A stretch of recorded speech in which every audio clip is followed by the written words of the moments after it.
Welcome to Cycling Around Scotland. Today I'm in a slightly reefed Dundee and I'm going to show you around Mary Slessor's Dundee.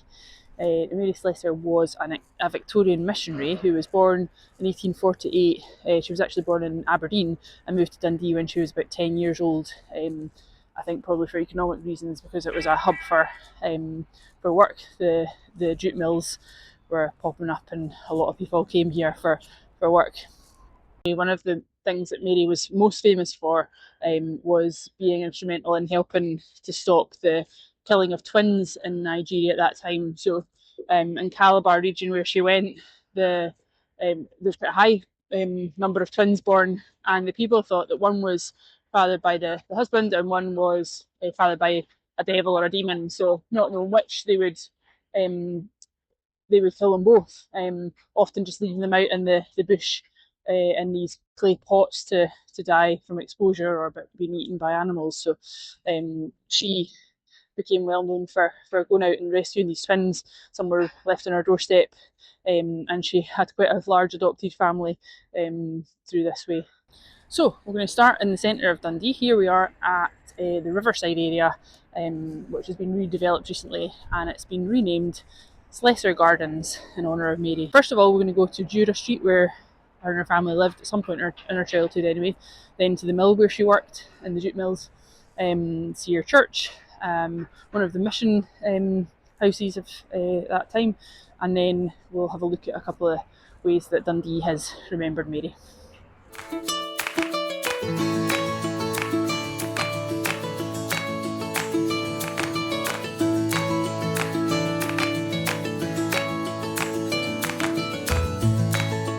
First stop's Jura Street. This is where, at some point in Mary's childhood, she lived with her family in one of these tenements. It could have been behind me. These were built in the 1800s, built up pretty quickly to house.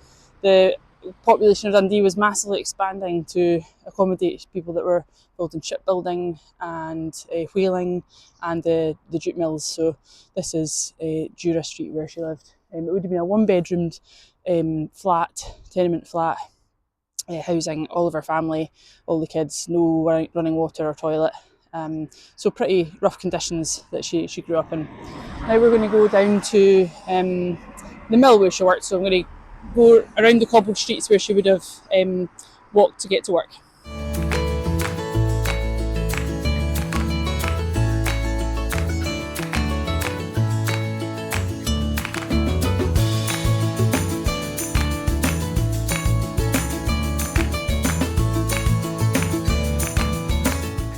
So this is Baxter Brothers Mill behind me. It's Upper Dens Mill right there, and beside me is the Lower Dens Mill where Mary worked.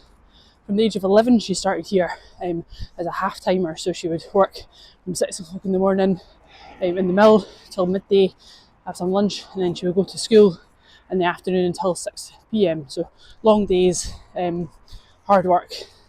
I'm sure it would have been noisy, hard work in the mills. But she really valued her education, so much so that she would be reading textbooks and things on her way to the mill and on the way back home. She got permission to keep a textbook by the side of her loom where she was working the mill, where she was working the loom for the jute. And she, at the age of 14, then she became a full-time worker in this jute mill.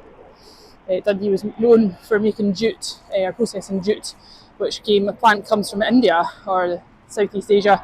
Long, tall stems of kind of bamboo-like stuff that when you process it in a certain way, you can make fibres, which can then be made into sacks and bags and things like that. So there was over 100 mills in Dundee at one point, so a massive employer. The mills mainly employ women and children because they were cheap labour, and the men would stay at home looking after small children, and they became known as kettle boilers because they stayed home to boil the kettle, make the tea.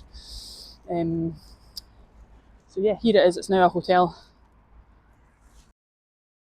She realised at a young age the value of education, which she took with her when she went to Calabar as well. So one of the main things she did was to start up schools, and she would educate the children as well as the adults in basics of numbers and letters and reading and writing, which she knew that was essential for them to progress and for trade to happen between the tribes, because if you can't count, then how can you trade fairly with the tribes? So and the people really appreciated that. They tolerated her white god, they said, but they really, what they wanted from her was education, or book as they called it. Okay, now we're going to go to the church, which is actually just here. Okay, so here's the mill, and then just across the road, that is the Wishart Memorial Church upstairs, or what was the Wishart Memorial Church. You can see the Wishart Arch there, which is where George Wishart, one of the reformers, preached in the 15th century, 1500s I should say, during the plague. Anyway, so that was why the church was called that. It was known as the Heaven and Hell because upstairs was the church, downstairs where the shops now are was a pub. It's Wishart Memorial Church behind me, the upper story, where Mary and her family worshipped. From her teenage years, when she wasn't working in the mill, she would be helping out with church activities, doing local mission work, visiting the poor, and having Bible studies for the youth. And we'll talk about that more when we go to the next place. Although she was from a slum area in Dundee and didn't have a lot of money, she was shocked by the level of poverty and human suffering that she saw when she went on her visits to visit the poor and the sick. But she was well loved by the people. She was one of them. And that really is a theme through her life, because when she went to Calabar, she always knew what it was to be poor. And she became like one of the local people there, living as they did in the same houses, eating the same food, learning the language, and really that was quite revolutionary for a missionary in Victorian times, because they would quite often have their own little mission house, which was like a piece of Britain, and then go out from there, whereas Mary got to know the people. She became their friend, she became their family, and they loved her. She was loved by them. She became known as mother, and they called her mother of all peoples. Okay, the next stop we'll go to is Queen Street, where one of the mission houses were.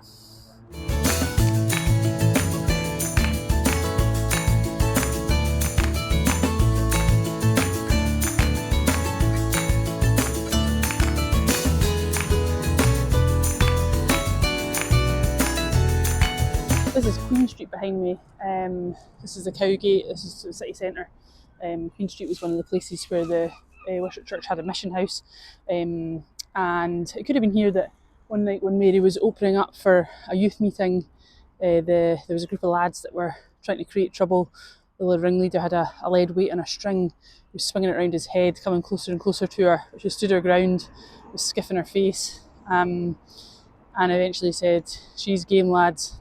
Headed into the meeting, and his life was changed. Later on in life, she had a picture of him and his family up in her mud hut in Calabar. Really, God protected her through this incident, and also loads of others in Calabar, where she stood her ground and really trusted in God's protection, but also just standing up for what was right. So lots of times she put herself in harm's way to protect others. One time there was a lady that was accused of adultery because she gave a slave half a yam for the work that he'd done in her husband's house. And so the punishment for this was that she was about to get hot oil poured all over her body. When Mary heard about it, she ran and she stopped that happening. She stood in front of the lady. The tribesmen stopped. Some water on the screen. And they said that she could only be doing this with a powerful God behind her. And so they gave her a hearing. And lots of times she did things like this, where she intervened on behalf of people that were getting an undue punishment, or particularly harsh sentence for things. She became known far and wide for her mediation skills, I suppose, between people and between tribes, and eventually she was given the role of judge over that whole area when the British took control. A role that she wasn't all that keen on, but I think God used her to really sort out problems that previously would have been sorted out with violence. She got people to talk and came to resolve people's issues in that way.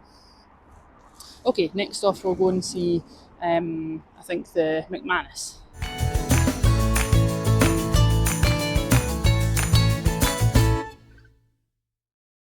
One of the ways that Mary's remembered by Dundee is that there's a couple of things in this McManus gallery and museum, so let's go and have a look at those.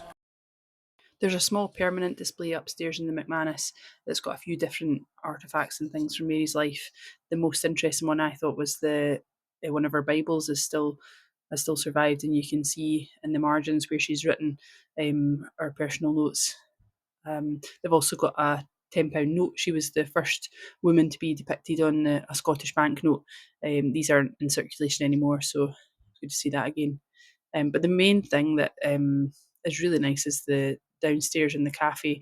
There's these two stained glass windows that have got lots of little pictures of snapshots of her life. So there's one that says she's Game Boys, relating to the incident at the mission house.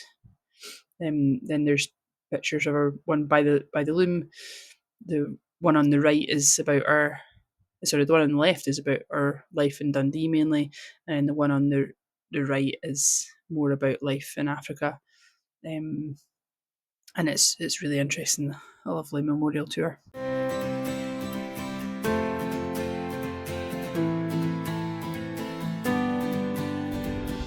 Another memorial is this stone and plaque that's outside the steeple church in the centre of Dundee. It's got her like a brass plaque of her head, and then in this bit under here it's got at the bottom, Mary Slessor will always be remembered by those whom she helped and loved as mother of all the peoples. And then her most famous quote, God plus one is always a majority.